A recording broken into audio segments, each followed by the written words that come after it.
ஒரு அன்பான வேண்டுகோள். நமது பக்தர்கள் அருகாமை வந்து கொண்டிருக்கிறார்கள். அந்த வேப்பமரத்தில் பக்தர்கள் கொஞ்சம் வழிவிடுங்கப்பா. வேறு பேச கொண்டு வருவாங்க, காவடி எடுத்து வருவாங்க, பரவல் காவடி வருது, அந்த வழிதான் வருவாங்க. அந்த வேப்பமரத்துக்கு பஸ்டாண்டுக்கு கூட தான் வருவாங்க. தயவு செய்து அந்த இடத்த கொஞ்சம் வழிவிட்டு போய் அப்படி கட்டிவிட்டோம். ஏராளமான கூட்டங்கள் இங்கு வருகை தர காத்திருக்கிறார்கள். அவர்களுக்கெல்லாம் இடையூறு வழங்கக்கூடாது. கண்டிப்பாக உங்கள் பொற்பாதம் தொட்டு கேட்டுக்கொள்கின்றோம். வருகின்ற மக்களுக்கு இடையூறு வழங்கக்கூடாது.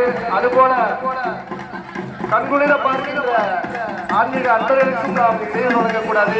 தயவு செய்து நம்முடைய விழா கமிட்டியாளர்கள் அந்த நானே ஊத்துறேன். நான் செல்ல இதை பிடிச்சிக்க.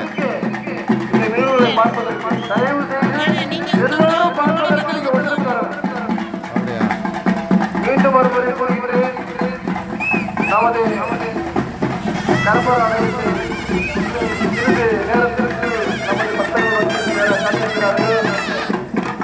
அவர்களெல்லாம் நம்மளுடைய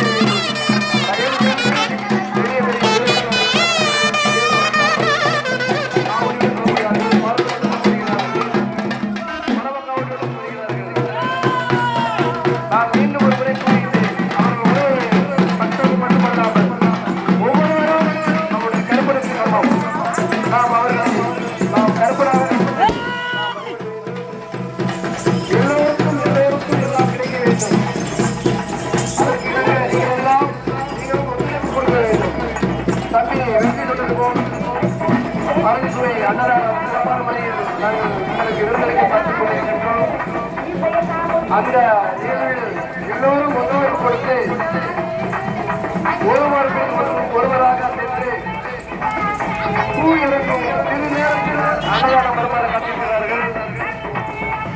எனவே ஒத்துழைப்பு வந்து இந்த கோயிலுக்கு முக்கியம். தயவு செய்து ஏதோ ஆயிரத்தின் மூலமா தமிழ் மூலமா வந்தவங்க இருக்கக்கூடாது. கடமை கண்ணுரை செய்ய வேண்டும். கடமை மிக முக்கியம். நாம் எண்ணிய எண்ணங்கள் எல்லாம் ஈடேற வேண்டும் என்றால் கண்டிப்பாக ஈடேறாது. நீங்களெல்லாம் தன்னுடைய மனதை ஒருநிலைப்படுத்தி மன்றாடி கண்டிப்பாக இந்த ஆலயத்தில் வருகிறானால் நிச்சயம் அந்த காரியம் கைகூடும். இது நான் அறிந்த உண்மை. ஏனென்றால் எனக்கு அந்த நிகழ்வு நடந்தது. நான் பரம்பரை சொல்லியிருக்கிறேன், இப்பொழுதும் ஒருமுறை சொல்ல கடமைப்பட்டிருக்கிறேன். என்னுடைய இளைய மகள் ஜெயபாரதி நல்ல வாம்பத்தி சாவின் விருது சென்றிருந்தார். நான் இந்த ஆலயத்திற்கு செய்த சிறு பணியால் என்னுடைய பெண்ணை என்னுடைய கருப்பன் காப்பாற்றி கொடுத்தார். அது இந்த கோயிலில் இருந்து போகல, மேல ஆகிய போனார். என்னால் பெண்ணுடைய அதிகாரம் நின்று என்னுடைய உயிருக்கு நான் உத்தரவாதம் என்று சொன்னார். அது உண்மை. இதை என் மகள் 3 நாட்களுக்கு பிறகு உயிர் பிழைத்த பிறகு என்னிடம் சொன்னார். அப்பா, கருப்பு உருவத்தில் வந்தால் என் தோளை தட்டி கொடுத்தார். உன் உயிருக்கு நான் உத்தரவாதம். சென்று வா மகளே என்று திருவாரூரை டிஎச் ஆஸ்பத்திரியில் இருந்து சிவகங்கை டிஎச் ஆஸ்பத்திரிக்கு 1 வாரம் வைத்துக் கொண்டிருக்கிறோம். 1 வாரம் கழித்து கண் முடித்து அப்பா கருப்பையன் முன் வந்தார். என்னுடைய நேர்மையான ஒரு பக்தியின் காரணமாக மட்டுமே நடந்தேன். அதனால் இங்க வருகின்ற ஒவ்வொரு பக்தர்களுக்கும் ஒவ்வொருடைய ஆன்மீக அன்பர்களுக்கு சொல்லிக்கொள்ள கடமைப்பட்டிருக்கிறேன். ஓர்மலைப்படுத்தி உங்களுடைய உணர்வுகளை கற்பனையிடம் சொன்னால் நீங்க எண்ணிய எண்ணங்கள் கண்டிப்பாக நிறைவேறும். இது என்னுடைய கற்பனையுடைய ஒரு உண்மையான கூற்று.